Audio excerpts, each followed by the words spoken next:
Self explanatory. Acetyl salicylic acid होती है aspirin which is converted to salicylic acid. Majority actions aspirin के इसी वजह से आते हैं, सैलिसिलिक एसिडिक कन्वर्जन से। बाकी एक्शन आते हैं बाय एसिटाइलेशन और साइक्लोऑक्सीजनेज। तो क्या होता है aspirin? It is an analgesic. Aspirin is basically an analgesic. Analgesia का मतलब मुझे बताओ आप क्या समझते हो एनाल्जेसिक से?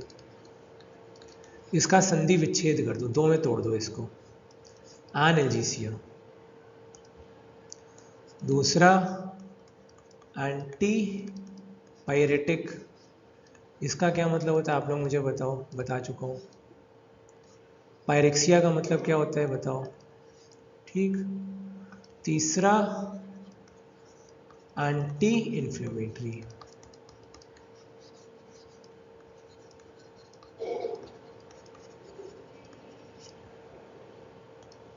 क्या मतलब होता है? इन्फ्लेमेशन के 5 साइंस यूट्यूब कमेंट सेक्शन में लिख के मुझे फ़ौरन बताइए। रिपोर्ट, ठीक। ये सारी बातें मैं किसके बारे में कर रहा था? कंपाउंड का नाम एसिटाइल सैलिसिलिक एसिड, ठीक। ये सेल्फ एक्सप्लेनेटरी डायग्राम में कोई डाउट हो तो पूछ लेना, बता दूंगा। फिर फार्माकोलॉजिकल एक्शंस एस्पिरिन के क्या होते हैं? एनाल्जेसिक, एंटीपायरेटिक, एंटी इन्फ्लेमेटरी, तीनों मैंने बताया था। इसमें जो एंटी इन्फ्लेमेटरी एक्शन कितनी डोज पे आता है ये बहुत पूछा जाता है। 3 से 5 ग्राम डोज अगर हो, या 100 मिलीग्राम पर किलोग्राम पर day, that is the anti inflammatory action. Anti platelet dose 75 to 150, analgesic dose 500 to 600 milligram. Gastric mucosa को इरिटेट करते हैं तो एक्शंस में ये भी आएगा, एपीगैस्ट्रिक डिस्ट्रेस और आपके फेवरेट जो आप लोग लिखते ही हो जाएगा, नोजिया, वॉमिटिंग। हाई डोजेस पर it also causes stimulation of chemo receptor trigger zone, which brings me to important, कहाँ पर ये प्रेजेंट होता है ये आप यूट्यूब के कमेंट सेक्शन में मुझे आंसर करोगे। और it is a circum ventricular organ, जो कि साबुन होता है सर्कम वेंट्रिकुलर ऑर्गन। क्या होता है सर्कम वेंट्रिकुलर ऑर्गन? 4 नाम यूट्यूब कमेंट सेक्शन में बताओ, ठीक है, यूट्यूब कमेंट्स में बताओ, ठीक। I'm waiting for my favorite students answer। फिर आयन ट्रैपिंग की वजह से gastric mucosal cell enhances toxicity. Ion trapping phenomenon क्या होता है? Waiting for your answer in my YouTube comment section, waiting now, ठीक है। इसमें क्या होता है? एस्पिरिन का particle comes in contact with gastric mucosa, local back diffusion of acid, focal necrosis of mucosal cells and capillaries, acute ulcers, erosive gastritis. फिर idiosyncratic reaction क्या होता है? पहले तो आप लोग मुझे बताओ what do you understand bye idiosyncrasy, ये मैं आप लोगों को बता चुका हूँ। Waiting in the YouTube comment section, क्या मतलब होता है? इसमें जो इडियोसिंक्रेटिक रिएक्शन होता है उसका मतलब है हेमाटेमेसिस। इसका मतलब क्या होता है ये भी मुझे बताओ। संधि विच्छेद कर देना, ना समझ आए। एमेसिस मतलब उल्टी, और हीमा का मतलब मैं नहीं बताऊंगा, पता है आपको, ठीक है। सॉल्युबल जो एस्पिरिन की गोलियां होती हैं, soluble aspirin tablets which contain calcium carbonate या फिर सिट्रिक एसिड, क्योंकि इससे गैस्ट्रिक का प्रॉब्लम होता है ना, तो कैल्शियम कार्बोनेट या सिट्रिक एसिड जोड़ देते हैं, which act as a buffer. और ये एज अ बफर ये एस्पिरिन के साथ जोड़ के देते हैं, बफर की तरह काम करती हैं, तो less liable to cause gastric ulceration.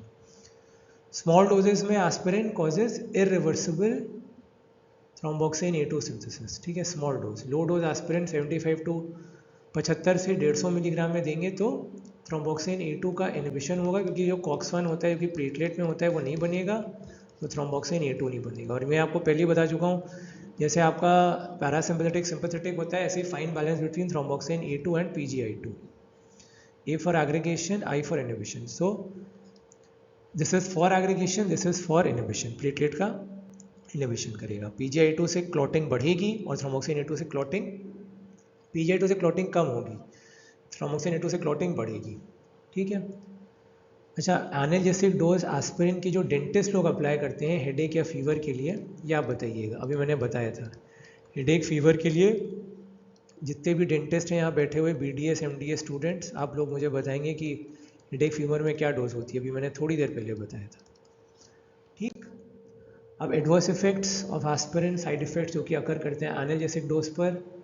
Analgesic dose क्या होती है? कमेंट सेक्शन में मुझे बताओ। Nausea, vomiting, epigastric distress, increased occult blood loss in stool. Occult से क्या समझते हो आप लोग? बता चुका हूँ, कमेंट सेक्शन में बताओ। Increased occult blood loss in stools. हालांकि मोस्ट इंपॉर्टेंट एडवर्स इफेक्ट इसका होता है gastric mucosal damage and peptic ulcer. Peptic ulcer and gastric mucosal damage. उसके बाद आ जाता है आपका इडियोसिंक्राटिक रिएक्शंस। ये आप लोगों ने मुझे बताना है यूट्यूब कमेंट सेक्शन में टाइप करके कि what you understand by idiosyncratic reactions.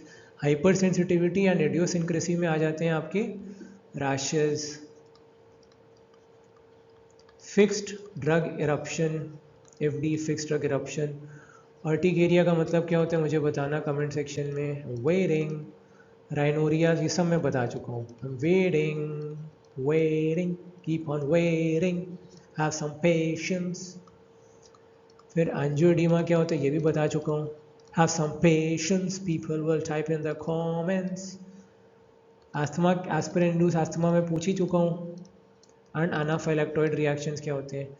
Rare cases में दे कैन बी, बहुत रेयर होता है इसीलिए इसको मैं सबसे एंड में लिख रहा हूँ। This is very very rare, that is profuse gastric bleeding. पेट फट जाएगा, पेट से खून निकलने लगेगा, but this is very very rare. ठीक। एंटी इन्फ्लेमेटरी डोजेज जो होती हैं 3 से 5 ग्राम की, मैं बता ही चुका हूँ डोज। अरे क्यों बता दिया, आपसे पूछना था मुझे यार, चलो कोई बात नहीं। ये एक सिंड्रोम करती है जिसका नाम होता है सैलिसिलिज्म। ठीक, इसमें आ जाता है डिजीनेस, टिनिटस। टिनिटस का मतलब मैं बता चुका हूँ, डिजीनेस का मतलब मैं बता चुका हूँ। मुझे बताओ क्या मतलब होता है। वर्टाइगो को हिंदी में क्या बोलते हैं? ये सब चीज़ें डिस्कस कर चुका हूँ। Reversible impairment of hearing and vision.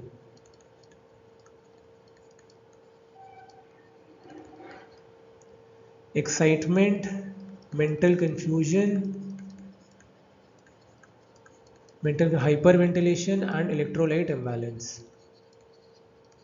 Hyper ventilation and electrolyte imbalance, ये बहुत कॉमन सिंड्रोम है, रेस सिंड्रोम। इसके बारे में आप लोग अगर मुझे पढ़ के बताना, हालांकि मैं बता चुका हूँ आपको पहले। अगर नहीं होगा फिर बता देना, मैं यूट्यूब कमेंट सेक्शन में बता दूंगा। ठीक है। लॉन्ग टर्म थेरेपी हाइड्रोज एस्पिरिन के साथ अडल्ट्स में इंसीडियस ऑनसेट हेपाटिक इंजरी भी कर सकता है। Insidious onset hepatic injury and salt and water retention can occur in a dose related manner. It can also cause salt and water retention. Salt and water retention क्यों करता है बता चुका हूँ, रीज़न ढूंढ के बताओ। Waiting in the comment section. अब acute salicylate poisoning is more common in children. Fatal dose in adults is 15 to 30 gram, but is lower in children. Manifestations: vomiting, dehydration, electrolyte imbalance, acidotic breathing, hypoglycemia, petechial hemorrhages. Petechial क्या होते हैं बताओ? Restlessness, delirium, hallucinations, hyperpyrexia, convulsions, coma, death due to respiratory failure and cardiovascular collapse.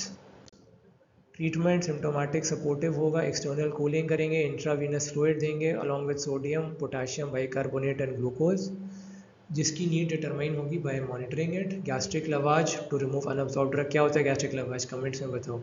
Alkaline dialysis या haemodialysis to remove absorbed drug severe cases में। Blood transfusion and vitamin K should be given अगर bleeding होती है। Vitamin K क्या करता है? Synthesis of which clotting factors? 2। बाकी के 3 आप लोग कमेंट सेक्शन में बताएंगे। गामा कार्बोक्सिलेशन और glutamic acid residues of clotting factor number 2 dash dash dash in the liver. ठीक। Contraindications: peptic ulcer, bleeding tendencies, children. अरे यार ये बता दिया, ये सिंड्रोम आपको बताना था। फिर cautious use in chronic liver disease. Diabetics में अवॉइड करते हैं जिनमें लो कार्डियक रिजर्व होता है या फ्रैंक कंजेस्टिव हार्ट फेलियर और जुवेनाइल र्यूमेटॉइड आर्थराइटिस।